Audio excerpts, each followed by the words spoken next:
Welcome to History 338, History of Japan. This is week 6. This week we're going to look at post-war Japan up to really the present day. And we're going to see the phenomenal growth of Japan economically and politically during this time period. Before World War II, just the top 10 Zaibatsu families in Japan controlled about 70% of all corporate assets in Japan. Couple with that the fact that before World War II, there was a rigid class system in Japan with little hope of mobility into top positions.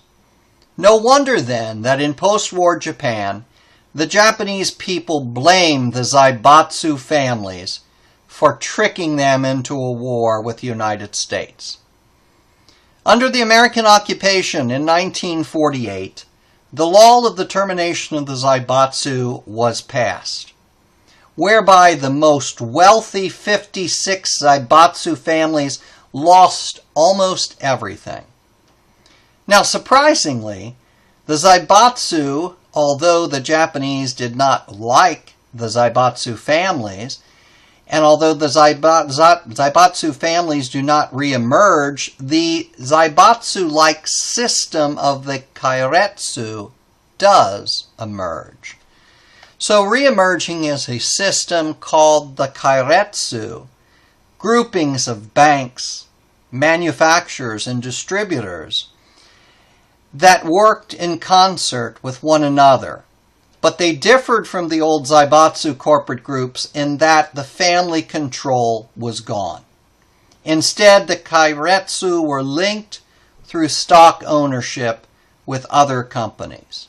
So today, the big 6 of the Keiretsu are, and you've heard of all of these probably, Mitsubishi, Mitsui, Sumitomo, Fuji, Daiichi Kangyo, and Sanwa.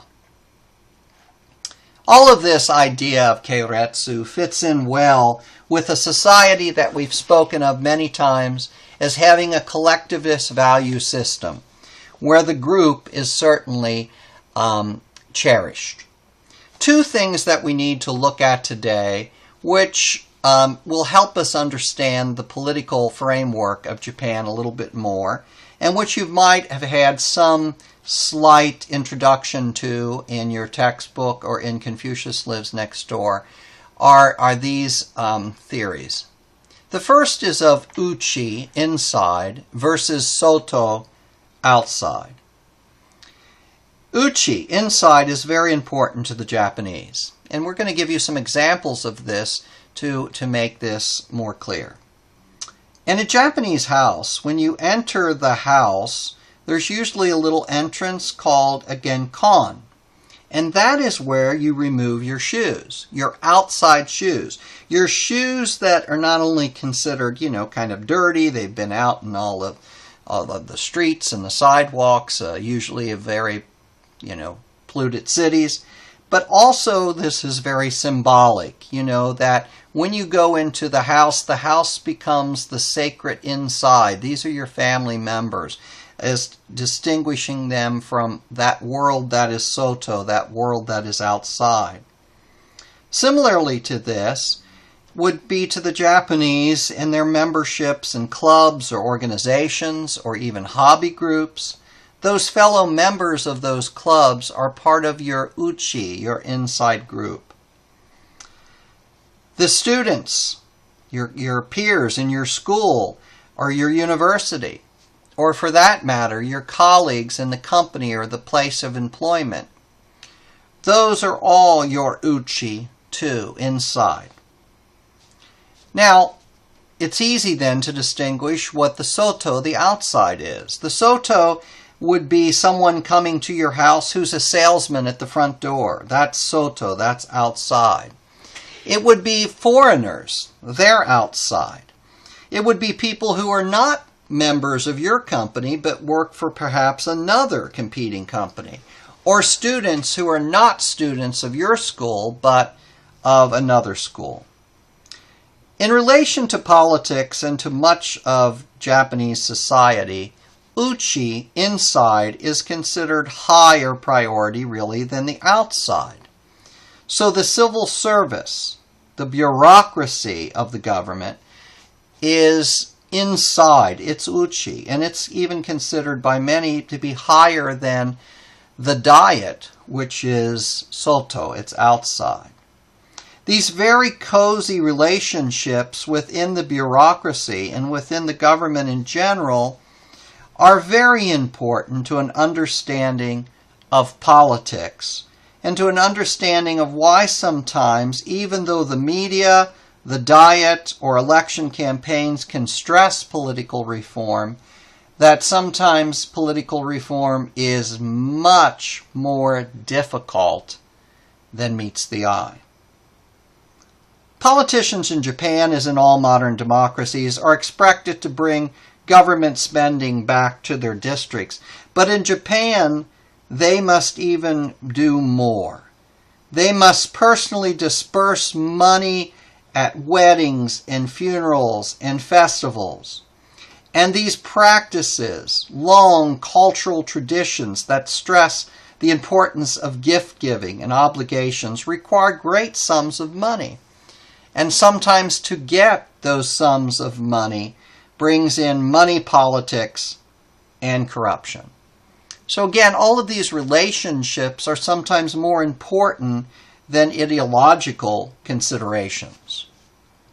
Well, another thing to consider, and that we've touched on before but not used this specific terminology, is the idea of tatamae, or on-stage, that is surface reality, versus honne, which is off-stage, or background reality. Tatamae is that facade, or that false front, which the Japanese might present to other Japanese and to people in the West and other places. Westerners sometimes interpret this kind of facade or false front as deceptive, but we have to remember that the Japanese intensely dislike conflict. So by not being 100%, here is the truth of the situation, and risk offending you, they would rather think of this on-stage reality, this facade, as being polite and being respectful. It's all a part of the sense of conformity in the Japanese society. As the old adage says, the nail that sticks out gets pounded down. On the other hand, there's honne, which is what's really going on, the background reality, the offstage reality, the face that you don't often see.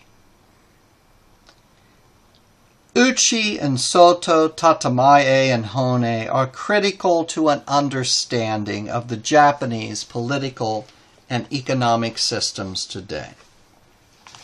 One of the things we want to touch upon, because it still very much comes up in the news today, and it's still very much a controversial and debated issue, is this whole Article 9 of the 1947 Japanese Constitution, which, as we know, was written by the Americans. And the Article 9 was where Japan would renounce war forever. In 1950, the Korean War started, and some of the American troops who were stationed in Japan were sent to Korea. So obviously there were less American troops back in Japan itself. And MacArthur ordered the Japanese at that time to create a national police reserve in case something happened. By 1954, this National Police Reserve came to be known as the Self-Defense Forces and included about 250,000 troops. Now, while Japan would spend little of its own gross national product, gross domestic product on defense, nevertheless, there is still today this debate going on as to whether or not Japan ought to have regular armed forces. So, in today's world, I suppose, it's going to be difficult to distinguish between defensive forces and offensive forces in terms of the training and in terms of some of the weaponry, etc. But some Japanese are absolutely resolute in believing that Article 9 needs to be continued to be respected, while others think that Japan needs to assume a greater role on the world stage. In 1947, then, the new Constitution of Japan created a bicameral Diet. That is a two-house legislature, and it was a parliamentary system, which we're going to describe. We've already described bits and pieces of in the history of Japan, and which we're going to describe in more detail later on in this lecture. This bicameral Diet consisted of an upper house, the House of Councilors, and a lower house, the House of Representatives. The House of Representatives has to hold elections at least every 4 years in Japan. But those elections could occur sooner if there is a no-confidence vote in the Diet. And a no-confidence vote would be no confidence in the administration and the Prime Minister, in which case the Prime Minister would dissolve the House of Representatives and call for new elections. Fortunately, Japan is like many parliamentary systems where they do not drag the elections out. The elections need to occur within 40 days, so there's a 40-day period of electioneering. Don't you wish we were like that in the United States? So prime ministers come and go in Japan. We've mentioned that before because of this parliamentary system. And so hence we're not going to torture you with, one prime minister after another consecutively and talk about each of their cabinets and platforms and how they came to be prime minister and how they were no longer prime minister. Our task here in this class is to offer you a much bigger picture of what was happening in Japanese politics and what is still happening in Japanese politics today. One of those big picture items is what is called the 55 system. And it's called the 55 system because of when the LDP, the Liberal Democratic Party, was founded in Japan in 1955. From 1955 until 1993, for 38 years, the LDP, or the Liberal Democratic Party, controlled Japanese politics and the Diet. There was an opposition party. It was called the JSP, the Japan Socialist Party. But the controlling of politics was firmly in the hand of the LDP. It was a one-party system state for all intents and purposes.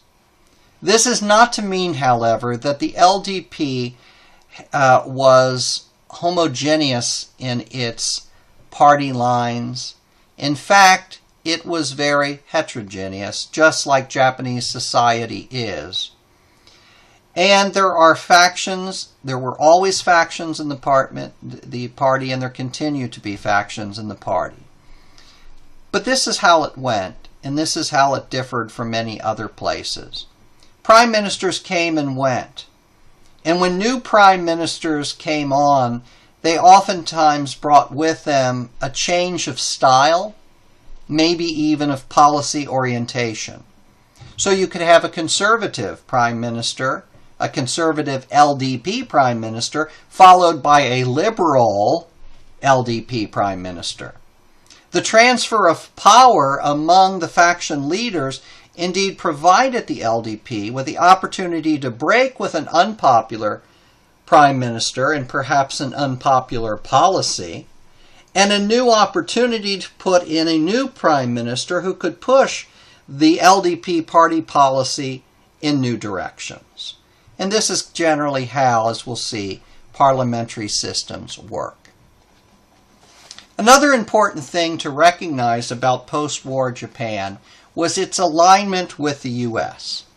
That began all the way back with the signing of two treaties between the United States and Japan in 1951, a peace treaty and a security treaty. And by the security treaty, the U.S. would use Japan as a naval base, etc., and a place to have its navy and soldiers. Both of these treaties went into effect in March of 1952. And for many years, Yoshida was prime minister, and so the Yoshida Doctrine pursued political alignment with the U.S. This does not mean that there weren't a lot of Japanese people who objected and who would have preferred neutrality. It's just what Japan chose to do. Understandably, because Japan has been the only nation that has been the victim of nuclear bombs, the Japanese have had somewhat of a nuclear allergy. They've been cautious to adopt nuclear power plants, and there have been many protests against U.S. nuclear-powered submarines, as well as other nuclear policies.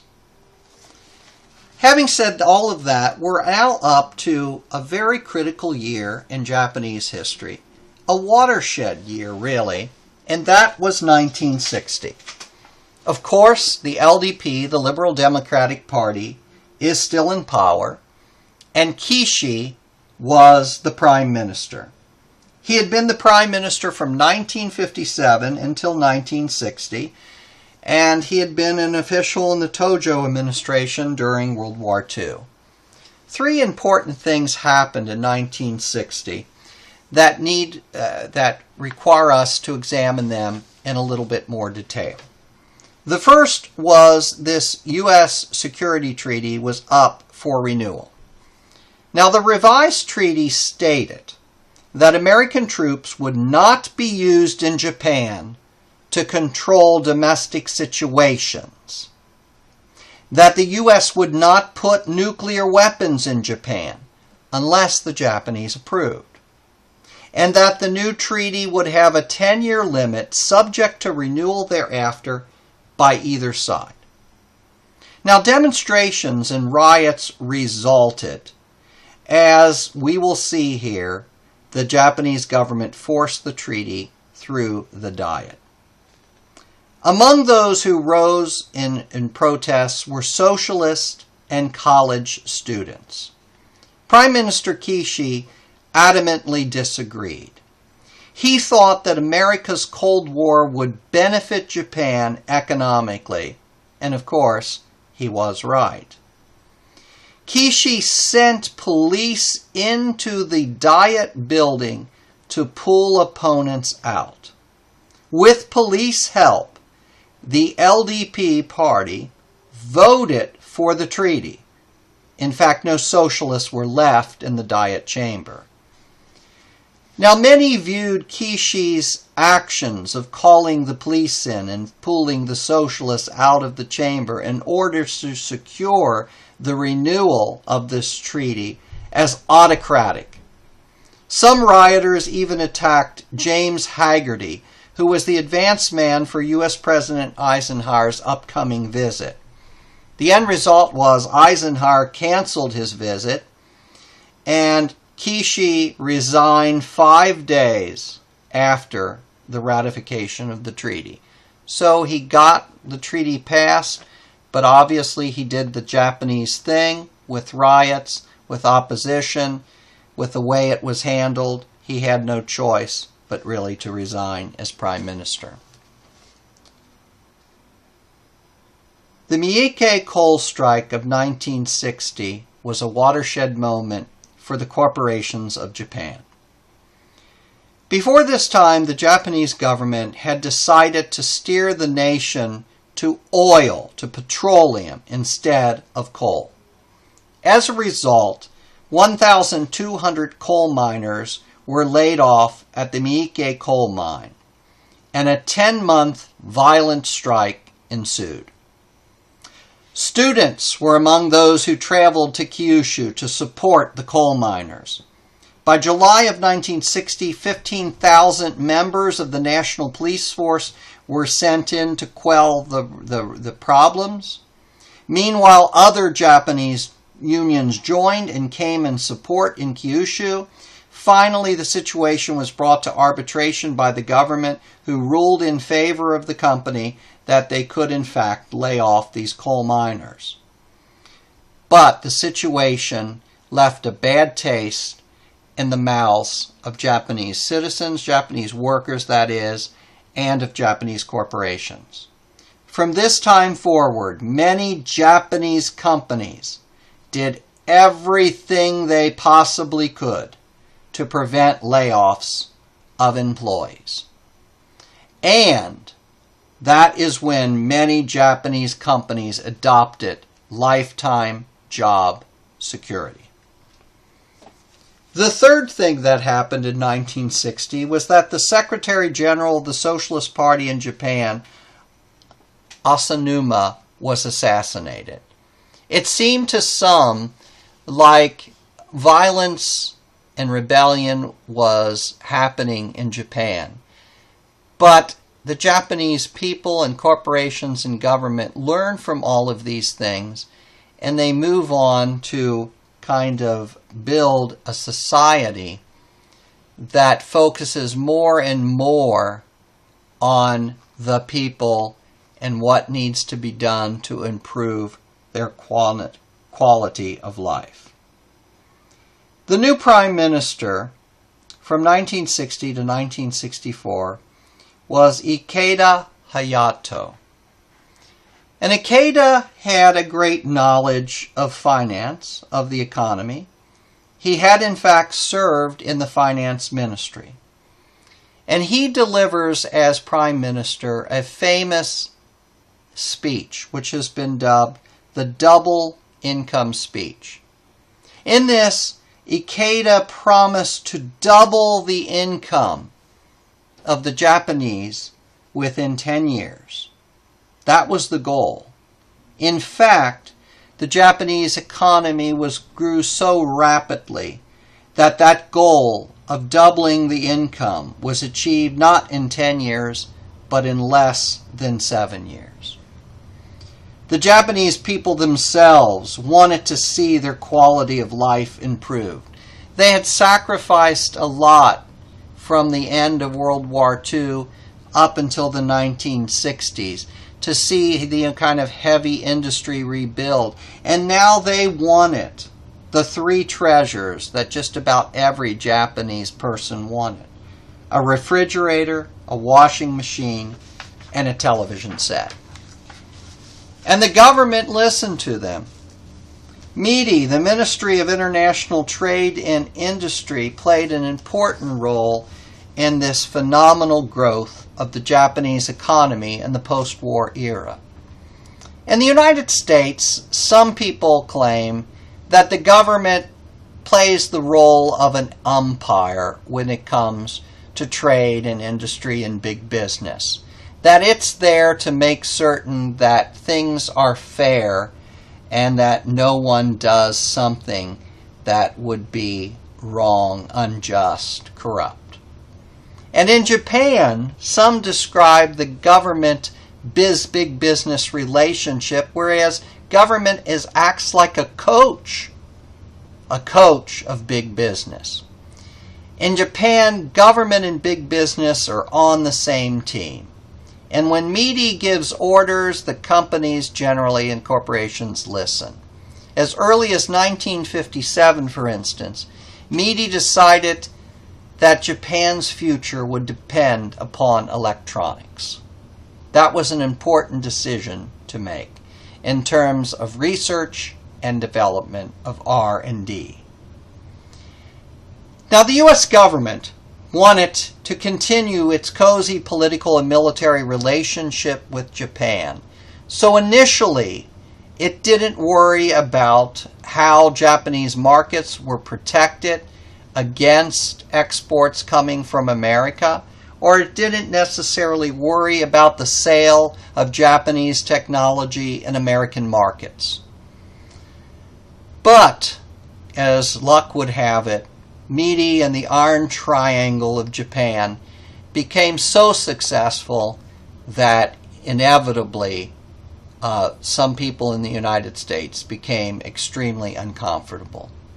The Iron Triangle of Japan was this triangle, one point being corporations, the second point of the triangle being government bureaucrats, and the third point being politicians, all working together for the good of Japan.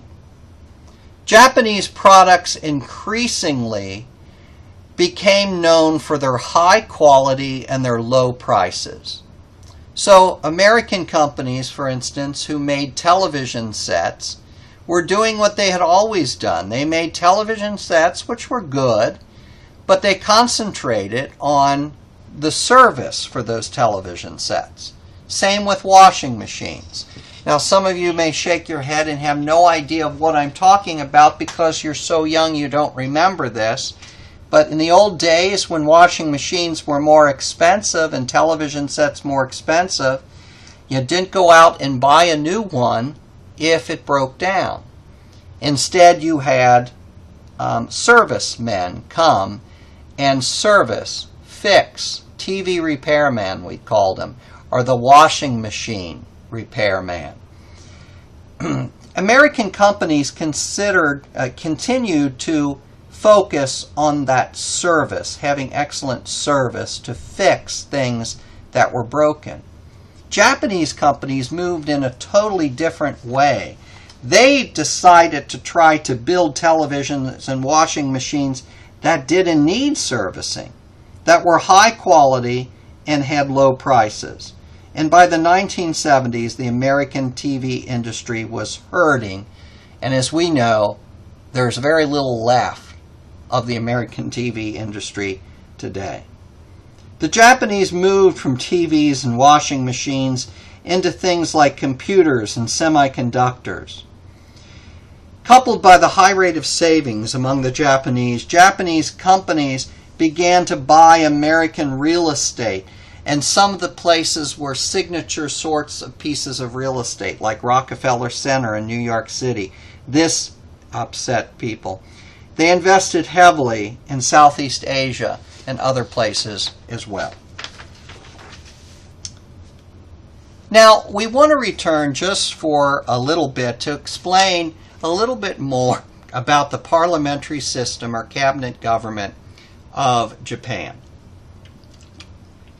And how we need to do that is we need to define a few terms. The first of those is sovereignty. Sovereignty means supreme or ultimate political authority. Supreme or ultimate political authority. So a sovereign government is one that is legally and politically independent of any other government. Where does sovereignty lie? In a unitary form of government, sovereignty is completely in the hands of the national government. So that states and localities are completely dependent on the national government's will. Examples of that today include places like Japan, which is a unitary form of government. Sovereignty is in the hands of the national government. Great Britain, France, Italy, and Sweden. Now, a confederal form of government is one in which the states are sovereign. So we're turning it on its head. Unitary, the nation is sovereign. Confederal government, the states, prefectures, whatever you want to call them, are sovereign. And the national government is allowed to do only that which the states permit. There aren't as many examples of confederal forms of government because, to be quite honest, it's not a very effective way to organize a national government or a nation. Examples of confederal government in U.S. history included the Articles of Confederation and, of course, the short-lived and unsuccessful Confederate States of America. Now, right in between those two is a federal government. A federal government is one in which sovereignty is shared, so that on some matters the national government is supreme, and on others, the states are supreme. This is what we have in the United States. This is what Germany, Canada, Australia, India, and Switzerland all have. Now, Japan is a unitary form of government, but it is a cabinet government or a parliamentary government as opposed to the presidential form of government that we have in our country. A cabinet government or a parliamentary government is an example of a responsible government. And by responsible, you're going to see that the cabinet depends upon a system of responsibility, which we're going to describe here for you in a moment. The classical model of a cabinet or parliamentary government is the British system, but Japan and Germany are also examples. Political leadership is provided by the cabinet ministers, who are a small group of leaders of the party or parties headed by a prime minister who controls a majority in the legislature. So the prime minister is the head of the majority party in the legislature. The prime minister in his cabinet provide a link between the executive functions of government and the legislative functions of government, and that link is crucial. The people do not vote directly for the prime minister as we Americans vote for the president. The prime minister is the leading member of the majority party in parliament, so he is elected to parliament, or to, in this case, the Diet in Japan. The prime minister then in turn appoints ministers who with him or her compose the cabinet.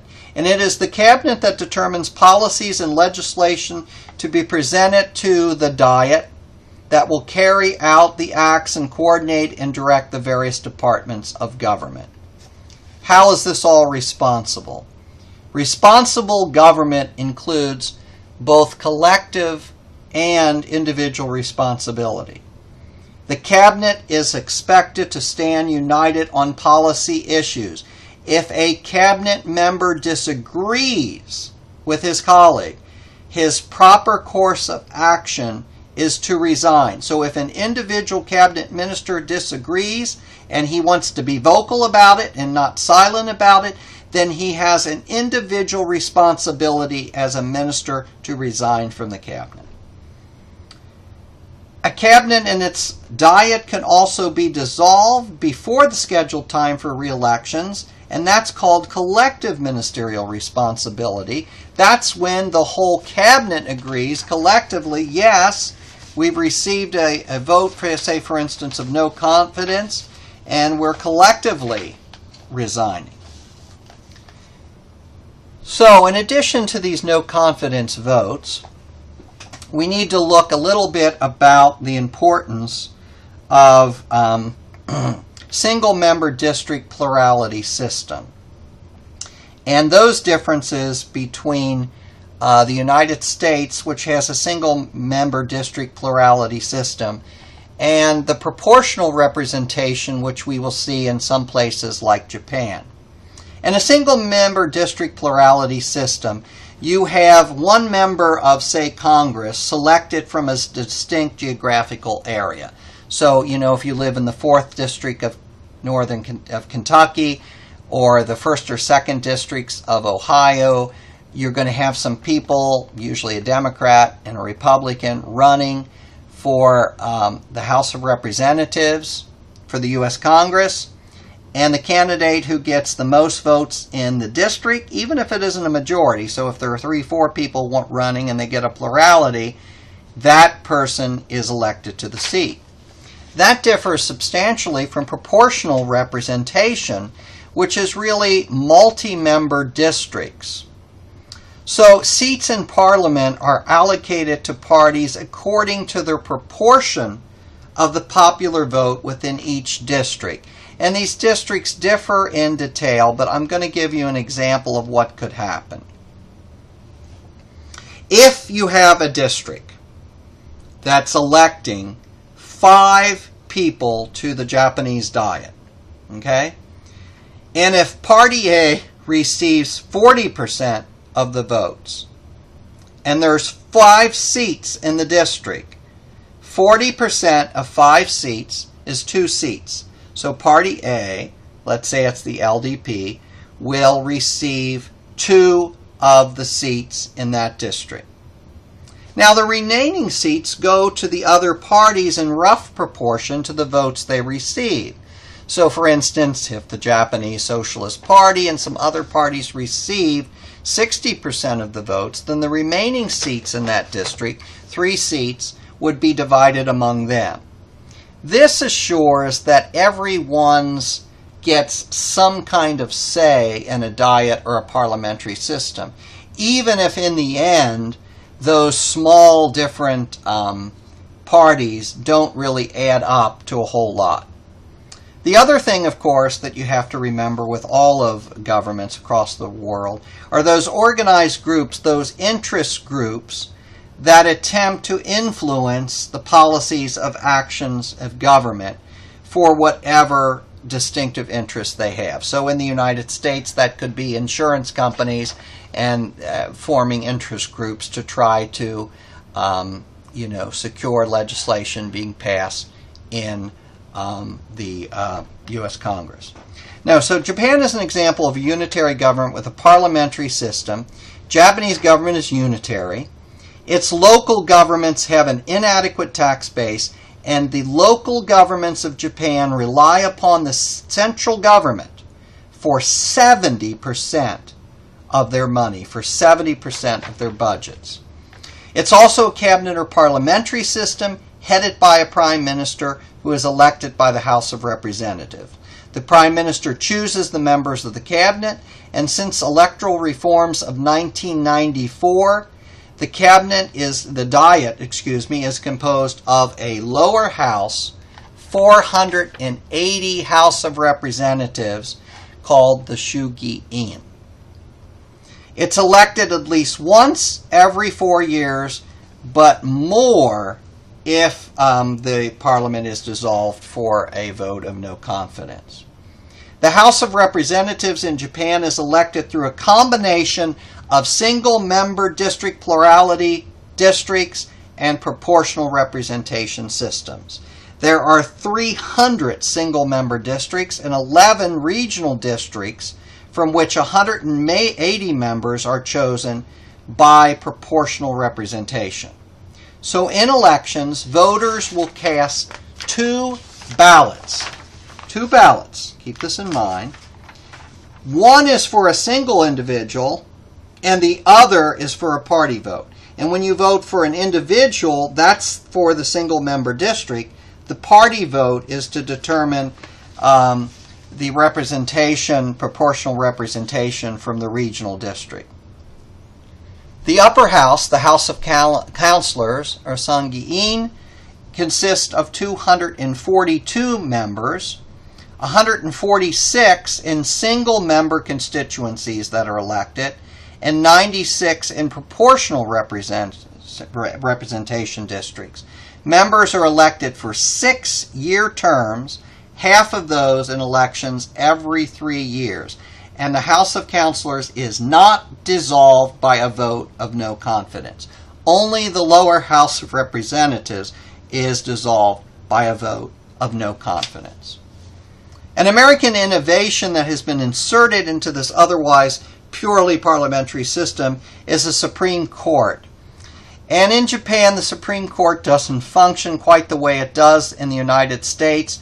It shows a great reluctance to go against political decisions made by the Diet. For lower courts, the American adversarial system of trial is not followed. There's no plea bargaining, etc. Litigation is relatively infrequent, as we know, in Japan, because it is a conformist society where it's important for the group to get along and maintain law and harmony. And so there are many fewer lawyers in Japan than in the United States, per capita. The Liberal Democratic Party, as we said, was established in 1955 as a merger of 2 different parties. And as we know, it really confers when it's in charge and has been in charge of the Diet, both with everybody in the party as well as with opposition parties, pressure groups, interest groups, etc. And so it has a tendency, the LDP and other parties, to kind of drift towards the center. The last thing we want to talk about is descent from heaven.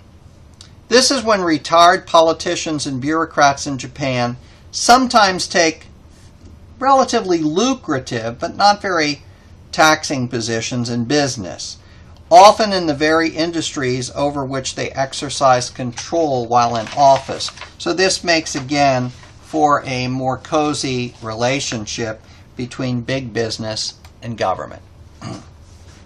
Well, let's see how this all works. Prime Minister Nakasone, his first name was Yasuhiro. Yasuhiro Nakasone gave the people in the 1980s, the Japanese people, a new sense of confidence. He was prime minister from 1982 until 1987, and from the outset, he intended to use his office as a pulpit and direct rather than follow public opinion. Many saw this as kind of un-Japanese. And he was Nakasone was a rare example of a politician who said what he thought. He wanted a more active foreign policy, and he stressed an active partnership rather than a subservient one to the United States. Nakasone was only too well aware of the unpopularity of his platform with these kind of entrenched political, bureaucratic, and business interests, so he deliberately took his policies directly to the Japanese public by the use of television addresses. Now, he got along very well with U.S. President Ronald Reagan. Some called their relationship the Ron-Yasu relationship. Nakasone increased defense spending in Japan as well as foreign aid. And during his time as prime minister in 1985, Japan became the largest creditor nation in the world, and the U.S. emerged as the country with the greatest deficit. During his premiership, Japan's trade surplus more than tripled. By 1988, the top 7 banks in the world were Japanese. Nakasone was aware of the dangers of the increasing Japanese trade surplus with other places, especially the United States. And he used the analogy that Japan was winning so much at the mahjong table that it would drive away the other players. He encouraged the Japanese to buy more foreign products, but to little avail. He also privatized the telephone monopoly of the government. He privatized Japan National Railways. His efforts to institute tax reform led to his downfall when the LDP party felt it politic to continue pressing for special concessions to loyal party supporters like farmers, doctors, and small businessmen. As head of the LDP, though, Nakasone really chose his next successor, Takeshita. Now, Japan had its problems as well, especially by the late 1980s and the 1990s. They experienced their own kind of crisis of spirit, their own age of cynicism. And a lot of this started in 1989 with the Recruit Cosmos scandal. Recruit Cosmos was an influential publishing company in Japan, and dozens of people in the government accepted stock in the company in exchange for favors. As a result, Prime Minister Takeshita had to resign. In 1989, the same year, Emperor Hirohito died, and his son Akihito became emperor. In the same year, 1989, overinflated real estate prices resulted in the real estate market crashing, and with it the stock market, which in Japan lost some 2 trillion yen in value. Bad bank loans galore. In 1990, the Bank of Japan lowered interest rates to zero. Zero. The government bought up defaulted loans and spent $6.3 trillion in construction projects between 1991 and 2008, trying to pump up the economy. Meanwhile, in 1990-91, communism collapsed in Europe and the world was changing. The LDP and the socialists needed to find their way. And at that time, Ozawa and 40 other conservative leaders deserted the LDP party, disgusted that it was unable to bring about true political reform. In July of 1993, as a result, the LDP lost its control of the Diet for the first time since 1955 in 38 years. A coalition government was formed, eventually between the LDP and the Japan Socialist Party, under the Socialist Prime Minister Murayama, who served as Prime Minister from 1994 to 1996. The Socialist Party of Japan totally revised their foreign policy by agreeing to conform to the LDP's endorsement of the U.S.-Japan security alignment and to recognize the constitutionality of Japan's own security forces.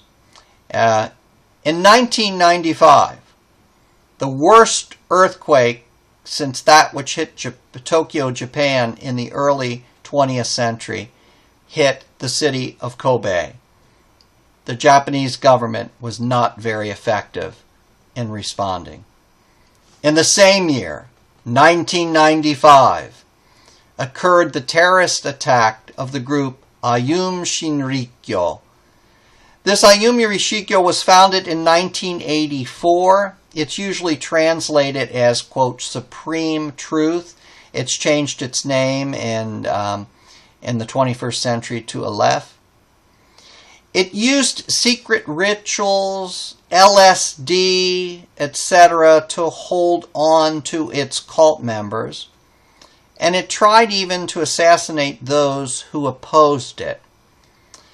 In 1995, it was worried that police attacks were planned on some of its cult sites. So it instituted a terrorist attack using sarin gas in the Tokyo subway.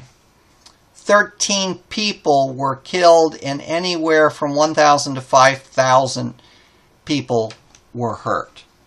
All of this leads to the resignation of Murayama. Also in 1995, there was another housing crunch. Housing loan corporations called Jusen had become heavily involved in speculation, had borrowed billions of yen from banks and agricultural cooperatives, and then the bubble burst. 7 Jusen went bankrupt in 1995, and a government bailout of nearly $7 billion was necessary. Also in 1995, in Okinawa, a 12-year-old Japanese girl was abducted and raped by 3 American soldiers, renewing a lot of Japanese people's concerns about having foreign troops stationed in their country. And in 1996, the LDP regained control of the Diet with 239 seats. You don't need to know it, but Hashimoto became prime minister and the Japan Socialist Party became defunct. There were further problems economically with the recession. Hashimoto would resign in 1998 and Kenichi Obuchi, also of the LDP, became prime minister. But he had a stroke in April 2000, and 2 days later, another prime minister, Yoshihiro Mori, succeeded him. In April 2001, Junichi Koizumi became prime minister, also of the LDP. He would end up serving 3 terms. So here he is, and we mention him because he did serve 3 terms from 2001 to 2006. He brought younger members into the government, brought about banking reforms, made the banks responsible for repaying bad loans. He was succeeded by a whole range of prime ministers, Abe, 2006 and 7, who resigned the first time around because of his nerves, Fukuda, 2007 and 8, Aso, 2008, and in 2009 with Naoto Kan, who was with the Democratic Party of Japan. So it is in 2009 that the Democratic Party of Japan, only founded in 1998, the DPJ, won elections. Hatoyama at that time became prime minister, and then later on Kan became prime minister. The LDP opposed Prime Minister Kan.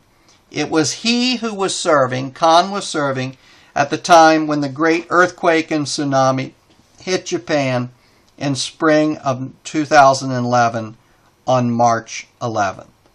By August, a new Prime Minister, Noda, of the DPG,